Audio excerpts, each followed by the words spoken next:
descendit à terre précédé de joe. Celui-ci, grave et digne comme il convenait, s'assit au pied de l'échelle, les jambes croisées sous lui à la façon arabe, et une partie de la foule l'entoura d'un cercle respectueux. Pendant ce temps, le docteur Fergusson, conduit au son des instruments, escorté par des pyrrhiques religieuses, s'avança lentement vers le tembé royal, situé assez loin hors de la ville. Il était environ 3 heures et le soleil resplendissait. Il ne pouvait faire moins pour la circonstance. Le docteur marchait avec dignité. Les waganga l'entouraient et contenaient la foule.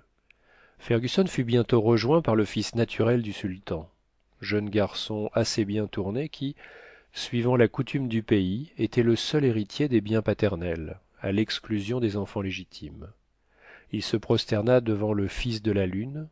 Celui-ci le releva d'un geste gracieux.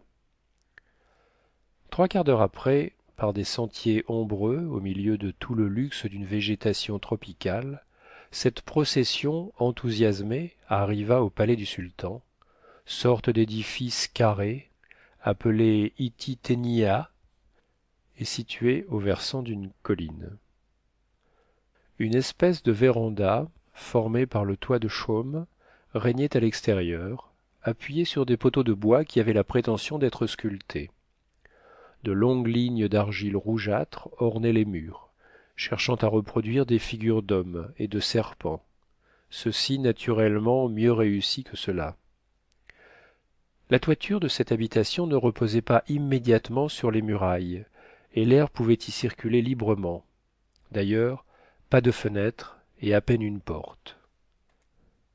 Le docteur Fergusson fut reçu avec de grands honneurs par les gardes et les favoris, des hommes de belle race, des wanyamwezi, type pur des populations de l'Afrique centrale, forts et robustes, bien faits et bien portants. Leurs cheveux divisés en un grand nombre de petites tresses retombaient sur leurs épaules. Au moyen d'incisions noires ou bleues, ils zébraient leurs joues depuis les tempes jusqu'à la bouche. Leurs oreilles, affreusement distendues, supportaient des disques en bois et des plaques de gomme copal. Ils étaient vêtus de toiles brillamment peintes. Les soldats, armés de la sagaie, de l'arc, de la flèche barbelée et empoisonnée du suc de l'euphorbe, du coutelas, du sime, long sabre à dents de scie et de petites haches d'armes. Le docteur pénétra dans le palais. Là, en dépit de la maladie du sultan, le vacarme déjà terrible redoubla à son arrivée. Il remarqua au linteau de la porte des queues de lièvre, des crinières de zèbre suspendues en manière de talisman. Il fut reçu par la troupe des femmes de sa majesté, aux accords harmonieux de l'upatou, sorte de cymbale faite avec le fond d'un pot de cuivre et au fracas du kilindo, tambour de 5 pieds de haut creusé dans un tronc d'arbre, et contre lequel 2 virtuoses s'escrimaient à coups de poing. La plupart de ces femmes paraissaient fort jolies et fumaient en riant le tabac et le tang dans de grandes pipes noires. Elles semblaient bien faites sous leurs longues robes drapées avec grâce et portaient le kilt en fibres de calebasse fixé autour de leur ceinture. 6 d'entre elles n'étaient pas les moins gaies de la bande, quoique placées à l'écart et réservées à un cruel supplice. À la mort du sultan, elles devaient être enterrées vivantes auprès de lui pour le distraire pendant l'éternelle solitude. Le docteur Fergusson, après avoir embrassé tout cet ensemble d'un coup d'œil, s'avança jusqu'au lit de bois du souverain. Il vit là un homme d'une quarantaine d'années, parfaitement abruti par les orgies de toutes sortes et dont il n'y avait rien à faire. Cette maladie, qui se prolongeait depuis des années, n'était qu'une ivresse perpétuelle. Ce royal ivrogne avait à peu près perdu connaissance, et toute l'ammoniaque du monde ne l'aurait pas remis sur pied. Les favoris et les femmes, fléchissant le genou, se courbaient pendant cette visite solennelle. Au moyen de quelques gouttes d'un violent cordial, le docteur ranima un instant ce corps abruti. Le sultan fit un mouvement et, pour un cadavre qui ne donnait plus signe d'existence depuis quelques heures, ce symptôme fut accueilli par un redoublement de cris en l'honneur du médecin. Celui-ci, qui en avait assez, écarta par un mouvement rapide ses adorateurs trop démonstratifs et sortit du palais. Il se dirigea vers le Victoria. Il était 6 heures du soir. Joe, pendant son absence, attendait tranquillement au bas de l'échelle. La foule lui rendait les plus grands devoirs. En véritable fils de la lune, il se laissait faire. Pour une divinité, il avait l'air d'un assez brave homme, pas fier, familier même avec les jeunes africaines, qui ne se lassaient pas de le contempler. Il leur tenait d'ailleurs d'aimables discours. Adorez, mesdemoiselles, adorez, leur disait-il. Je suis un bon diable, quoique fils de déesse. On lui présenta les dons propitiatoires ordinairement déposés dans les mzimu ou hôtes fétiches. Cela consistait en épis d'orge et en pombé. Joe se crut obligé de goûter à cette espèce de bière forte, mais son palais, quoique fait au gin et au whisky, ne put en supporter la violence. Il fit une affreuse grimace que l'assistance prit pour un sourire aimable. Et puis les jeunes filles, confondant leurs voix dans une mélopée traînante, exécutèrent une danse grave autour de lui. Ah, vous dansez, dit-il. Eh bien, je ne serai pas en reste avec vous, et je vais vous montrer une danse de mon pays.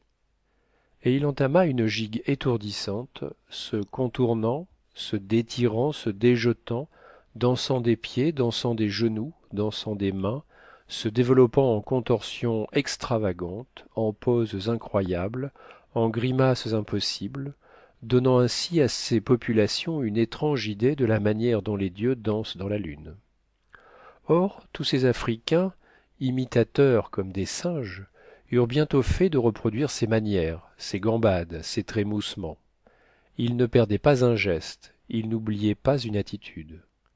Ce fut alors un tohu-bohu, un remuement, une agitation dont il est difficile de donner une idée, même faible. Au plus beau de la fête, Joe aperçut le docteur. Celui-ci revenait en toute hâte, au milieu d'une foule hurlante et désordonnée. Les sorciers et les chefs semblaient fort animés. On entourait le docteur, on le pressait, on le menaçait. Étrange revirement. Que s'était-il passé? Le sultan avait-il maladroitement succombé entre les mains de son médecin céleste? Kennedy de son poste vit le danger sans en comprendre la cause. Le ballon, fortement sollicité par la dilatation du gaz, tendait sa corde de retenue, impatient de s'élever dans les airs. Le docteur parvint au pied de l'échelle. Une crainte superstitieuse retenait encore la foule et l'empêchait de se porter à des violences contre sa personne. Il gravit rapidement les échelons et Joe le suivit avec agilité.